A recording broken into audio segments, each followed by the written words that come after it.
Pada pagi hari ini saya ingin mengajak saudara untuk merenungkan, yaitu menemukan sumber di tanah kering. Katakan sama-sama, menemukan sumber di tanah kering. Saya mengambil dari ayat Alkitab. Mari kita buka ayat Alkitab kita di dalam kitab Kejadian pasal 26.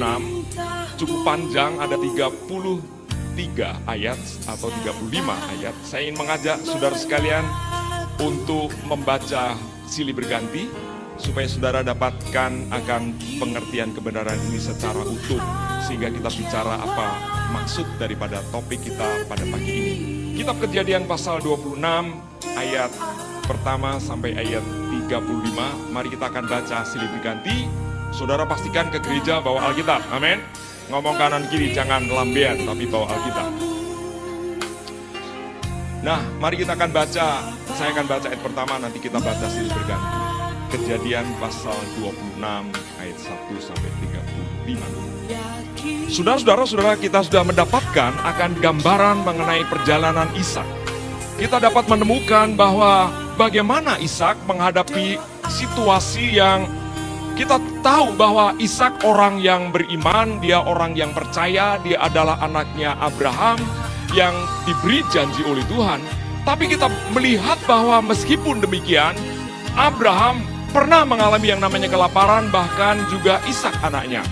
Jadi kalau kita melihat ini banyak makna sebenarnya ya, bahwa Ishak ini dia bisa mencontoh hal yang baik dari orang tuanya, tetapi dia ternyata anak itu juga bisa mencontoh hal yang buruk. Yang buruk adalah di mana dia mencontoh seperti persis pengalaman daripada orang tuanya, yaitu istrinya yang cantik Ribka, kemudian dia sama ke Abimelekh, tapi ternyata bahwa dia juga takut, bahwa dia merasa bahwa nanti aku mati karena istriku. Jadi Ribka ini memang orang cantik seperti mamanya akan Ishak.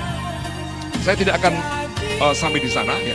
Tetapi mari kita akan lihat, saya ingin Anda akan melihat kembali topik ini, menemukan sumber di tanah yang kering.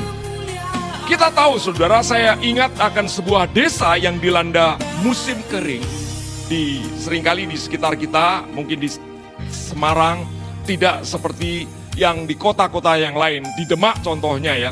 Di Demak itu seringkali adalah kekeringan yang luar biasa. Di desa itu saudara, tapi ini bukan Demak, ada sebuah desa di mana mengalami yang sama. Musim kering. Biasanya musim kering itu adalah tanah ladangnya adalah terbelah-belah, pecah-pecah seperti itu. Dan di dalam kekeringan seperti itu, orang-orang tidak bisa berbuat banyak hal. Dia tidak bisa melakukan sebagaimana akan saat di mana musim penghujan. Tetapi ada sebuah keluarga di tengah-tengah akan masa seperti itu, dia itu adalah menggali akan sumur. Pada waktu menggali sumur, yang dia dapatkan adalah debu. Menggalikan, ketika menggali itu adalah tanah yang keras. Hari yang pertama dia dapatkan seperti itu. Hari yang kedua dia terus menggali, malah mendapatkan batu-batu di dalam tanah itu. Hari yang ketiga, dia dapatkan terus-menerus, bahkan semakin dia begitu mulai tambah ejekan dari tetangganya. Untuk apa musim kering ini kamu menggali akan sumur? Bukankah ini bukan musim penghujan, di mana tidak ada sumber air? Tetapi orang ini, keluarga ini tetap terus bersama dengan keluarganya, terus menggali sumur. Hari keempat, kelima, keenam, sampai hari yang ke-15, dia mendapatkan akan sebuah tanah yang agak sedikit lembut. Kemudian pada waktu linggisnya itu ditancapkan, dia mendapatkan akan suatu aliran keluar muncrat. Wah, dia sukacita luar biasa. Bahkan dia mendapatkan akan sumber itu, dia menangis dengan keluarganya dan mulailah dia menggali. Singkat cerita bahwa sumur ini menjadi sumur yang berbual-bual di tengah-tengah musim yang kering, di mana orang-orang mengejek dengan dia.